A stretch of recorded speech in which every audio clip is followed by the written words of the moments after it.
if you want things you've never had, you've got to do stuff you've never done. And that stops most people from getting to this part, the success part, because they're scared to do the stuff to get themselves.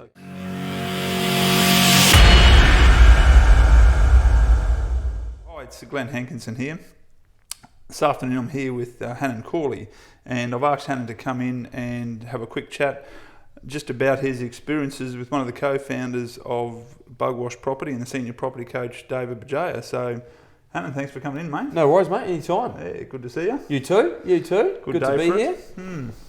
Mate, so we'll cut to it. So, Dave Bajaya has been a good friend of mine for many years. Yep. How'd you first meet Dave? Met Dave through a colleague of mine at the real estate company I used to work at. He was actually Dave's property manager in Mackay years ago.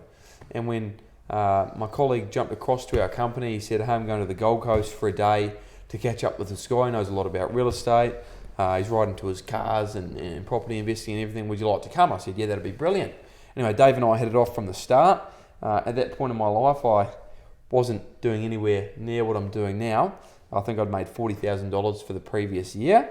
And I met Dave, and it was really funny. It was a coincidence. I actually printed something out and put it on my vision board, and it was a Porsche GT3, red with black number plates. The night before I went and met Dave. And then anyway, coincidence happened. We went to Dave's house to drop him off, and he's got the exact car.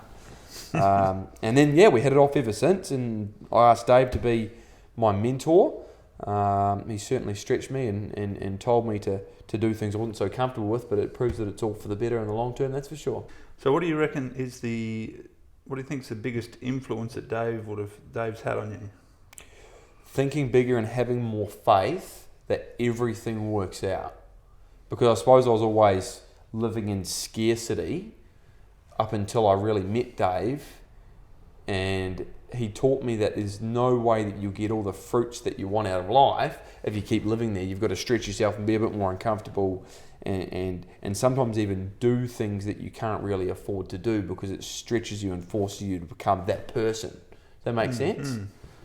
And so I know, Dave's been a property coach for many, many years, and there's three core foundation principles of their company is that they're helping people build wealth, eliminating owner-occupied debt and minimising tax along the way.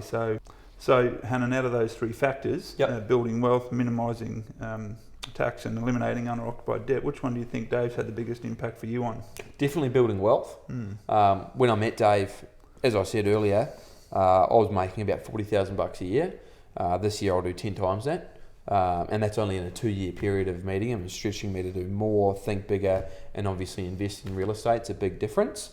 And something really interesting I learnt from him, and I think most people make the mistake from, is they get advice about things from people who haven't done the thing they're trying to do. And I was getting advice from people about property investing that owned no property. They didn't own any property? Didn't own any. One of them owned their own house, that was all. Whereas Dave and Brian obviously own 60, 70 odd properties together. And the thing that was stopping me, and I think that stops most people from jumping on the property investment train, is taking advice from your mum, your brother, your auntie, your uncle, your friend, whatever, who might own one place about property investing when they really know nothing about it. Whereas if you talk to professionals, e.g. Dave and Brian, it gives you a completely different perspective on how it all works. The property investment space is full of interesting and shady characters. And I think that's really well known. Like there's all these investment groups and investment seminars and all the crap that comes with it, which is why you're on the back foot immediately when you start talking to someone that's trying to do the right thing. But my experience with Dave and Brian is they genuinely want to help people become more successful. Like there's no strings attached to it. They're not trying to do it for their own pocket. It's more about helping other people become wealthy, because something else one of Dave's beliefs is a rising tide lifts all ships. So he believes the more people that help him, the better it is for everyone. And what I've experienced with Dave especially is that there's no expectation of anything coming back for all the effort and the work that he puts in to try and help me become more successful and more wealthy. And so you're a young bloke, Hanan. What advice would you have for other young guys or ladies out there who are, ambitious, looking to get ahead, but are cautious, and they've got a lot of those voices in the background that you just already spoke about, the family, the friends and all that sort of stuff? What advice would you have for them to take the next step?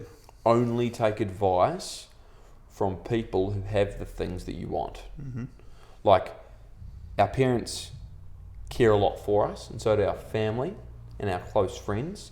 However, sometimes they care too much to give the advice that's going to make you take a bigger risk, but it's also going to get you the big reward.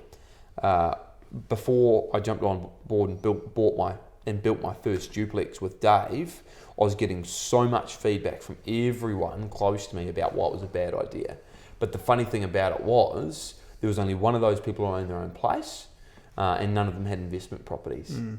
So it's really easy to take advice from people who don't have the things that you want because you care about them and they care about you, but they actually don't know how to get you to where you're trying to go. Mm. Because we are obviously the sum of the 5 people we spend the most time around, and it's really hard to grow your self-image and your self-esteem if you're hanging around losers the whole time. Mm.